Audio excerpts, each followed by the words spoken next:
Welcome back. We're continuing our conversation with author, essayist, and professor Bradley Thayer. Dr. Thayer is a member of the Committee on the Present Danger of China and an extremely valued contributor to this program. We're always delighted to visit with him. Brad, before the break, we talked a little bit about this Han centrism and its appeal to the Chinese people. It's often said that our problem is not with the people of China, it's with their government. And as you say, not a few of them have problems with their own government. In fact, I see in the Epoch Times of late a report about a fascinating effort underway called Tui Dong, which has created an anonymous, to be sure, platform, given the threats associated with doing this. But it gives people in China the opportunity to say, I'm done with the Chinese Communist Party. I'm not going to be a part of it. Don't support it. So to the extent that that's operating, or things like it are, Brad, do we have a problem actually with the Chinese people as well as their government, or just with the latter? We have problems with China in many respects, and it's a complicated issue, but we should think of it in two ways. First, of course, the Chinese Communist Party is the center of evil in the modern world, Frank, to borrow from your old boss, Ronald Reagan, in his March Right. 1983 speech, where he identified the Soviet Union as the source of an odious ideology of tyranny in international politics at that time. So the party is essentially that focus again of evil. But the problem also is rooted in Chinese power and Chinese worldview, particularly Han centrism, as we've discussed. Because of that belief, which is commonly held among the Han, not all certainly, but it's a common belief among China's netizens, frequently expressed racist comments, for example, about people with darker complexions or people, Westerners, white liberals, for example. You'll Round see, eyes. Mm. indeed, so many odious comments and racist comments which are still tolerated in China because China's never gone through a civil rights movement. Mm. And it's really unthinkable that China would go through a civil rights movement, unlike the West, which transformed its societies Yeah. in that respect. It seems unimaginable given that about 3 million Han Chinese uh, vilified individuals of the Uyghur and other Turkish uh, minorities are being incarcerated genocidally in Western China at the moment. No civil rights movement there, that's for sure.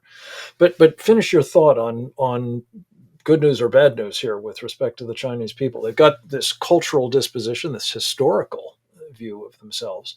Um, if, as you speculated about in another opinion piece at Epoch Times recently, we may see democracy actually being the follow-on to this Chinese communist monstrosity, would that in fact leave us still with a very dangerous adversary in China, do you think?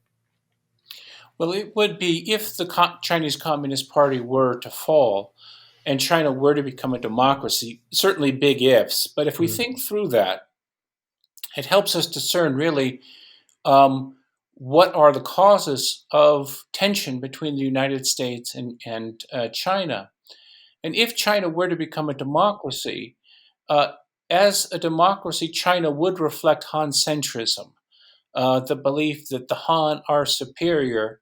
And that would cause a lot of bumping and grinding up against the United States and against countries who have certainly a very different worldview, countries that seek to treat all peoples equally in international politics. So if China were a democracy, it might be a very nationalistic democracy, and that might make it aggressive in some respects. There will still be Even though tension. historically we've found that democracies are generally, not always, I guess, but generally not aggressive, partly because the will of the people typically is not in favor of, external aggression, at least in the West. But you're saying that it could well be the case that in a nationalist Chinese post-communist environment, they might yet be. Indeed, Frank, they might. If we think about the transition from in Europe, Central and Eastern Europe, from communist governments to democracies, there was a period in some states where you had very strongly nationalistic governments in power, even temporarily. So we would see a danger in a transition from from communist to post-communist China, where you might have fiercely nationalistic elements come to power and aggress or against India, against Japan, Taiwan, as well as other states. If China were a democracy, there would still be many causes of tension with the United States and its allies in international politics. So, as you rightly note, democracy is a far superior government, and it's far superior than the Chinese Communist Party. It's certainly to be welcomed. Indeed. Um, but we need to recognize that doesn't mean that we'd be out of the woods Right. with respect to a potential tension between the United States A, and China. a characteristically over the horizon look at what might come out of China. Again, there's a big if as to whether we're anywhere near the end of the communist regime. Let us hope we are, and let's work towards it. Which brings me back to something you touched on at the first block, Brad Thayer, and that is this idea of underwriting the Chinese Communist Party, which Wall Street has been doing now assiduously for decades. Um, as of midnight tonight, about the time this program ends, Eastern Time, there will be a new mutual fund window opened up at the Thrift Savings Plan, the federal government's retirement system, um, into which participants in that thrift savings plan will be invited to put up to a quarter of their retirement savings in one or more of perhaps as many as 5,000 mutual funds. And while we don't know as of this moment exactly which mutual funds will be on offer, it seems a safe bet that a significant number of them will have Chinese companies in their portfolios. In other words, the federal government will be endorsing the investment by its own employees, some of whom are in the military, some of whom are in civilian service, some of whom have security clearances, some of whom have very sensitive positions, to put their life savings into Chinese communist companies. Very quickly, Brad, minute or so, is that advisable under present circumstances or in the foreseeable future?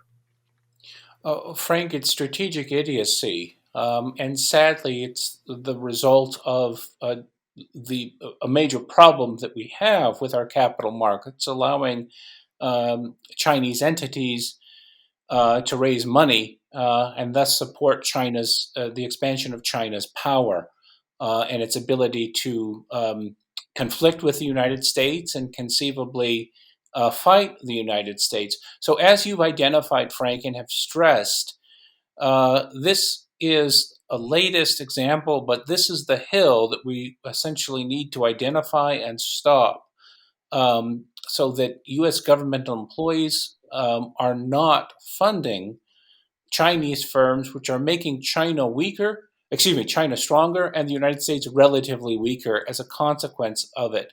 The first lesson of strategy is don't help your enemy. And we violated that for decades. And this is the latest example, in some respects, the most egregious example of violating that first principle of strategy. I think it's the So, first principle of being a citizen of this country, too, is do not aid and abet your enemy. And I think that's exactly what the Thrift Savings Plan is doing. Brad Thayer, we have to leave it at that for the moment. Thank you for your great insights in all of this. We'll be back momentarily talking with Bill Walton about the Thrift Savings Plan and the inadvisability of investing its money in China for economic as well as strategic reasons. Stay tuned for more right after this.